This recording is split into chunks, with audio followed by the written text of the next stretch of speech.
नमस्कार साथियों, आप सभी का हमारे चैनल श्री भक्ति दर्पण में हार्दिक स्वागत है।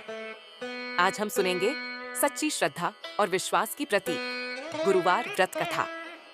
जो भी भक्त 16 गुरुवार तक श्रद्धा और नियम पूर्वक व्रत करता है, उसके जीवन से गरीबी, तकलीफ और बाधाएं दूर होती हैं और घर में सुख, शांति और समृद्धि का वास होता है। तो आइए भक्ति भाव से कथा श्रवण करें। ओम ब्रह्म बृहस्पतये नमः कथा। एक प्राचीन समय की बात है। एक नगर में एक गरीब ब्राह्मण रहता था। वह बहुत ही गरीब था। रोज रोज के दुखों से व्याकुल होकर वह भिक्षा मांगकर जीवन यापन करता था। एक दिन वह भूखा प्यासा घूम रहा था। तभी उसे रास्ते में एक वृद्ध साधु मिले। वह और कोई नहीं, स्वयं बृहस्पति देव थे। साधु ने ब्राह्मण से पूछा, हे ब्राह्मण, तुम इतने दुखी क्यों हो? ब्राह्मण बोला, भगवान, मेरे घर में कुछ भी नहीं है, न भोजन है, न वस्त्र है, न धन है। जीवन बहुत कठिन हो गया है। साधु बोले, तुम गुरुवार का व्रत रखो और पीले वस्त्र धारण कर भगवान बृहस्पति की पूजा करो। हल्दी, चने की दाल, गुड़ और पीले फूल अर्पित करो।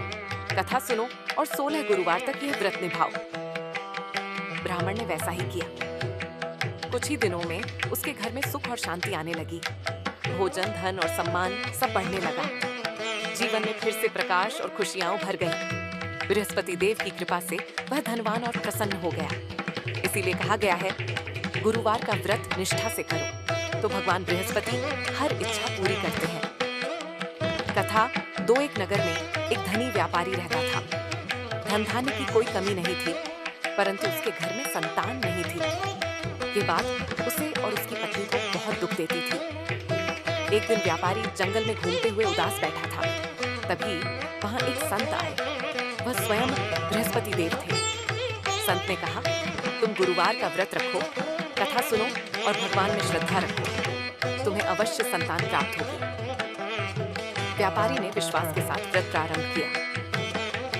कुछ ही समय में उसके घर एक सुंदर पुत्र का जन्म हुआ। घर में खुशियां लौट आईं, परंतु समय बीतने पर व्यापारी की पत्नी ने अहंकार में आकर व्रत और पूजा करना छोड़ दिया। उसने कहा, अब तो सब मिल गया है, पूजा की क्या जरूरत। धीरे धीरे घर का धन समाप्त होने लगा। पुत्र भी बीमार हो गया। गृह कलह और दुख बढ़ने लगे। व्यापारी को संत के शब्द याद आए।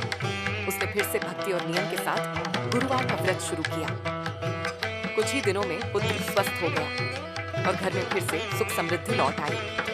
इसीलिए भक्तों, जहाँ श्रद्धा और भक्ति होती है, वहाँ भगवान की कृपा अवश्य होती है। ओम बृहस्पतये नमः सद्गुरु देवाय नमः। हे दयालु देव, हम पर अपनी कृपा बनाए रखें। हमारे घर में सुख, शांति और समृद्धि का वास हो। जय गुरुवार देव। यदि आपको ये कथा अच्छी लगी हो तो वीडियो को लाइक, शेयर और सब्सक्राइब जरूर करें। हम हर दिन ऐसी ही प्रेरणादायक और भक्तिमय कथाएं लाते रहते हैं। धन्यवाद। जय गुरुदेव।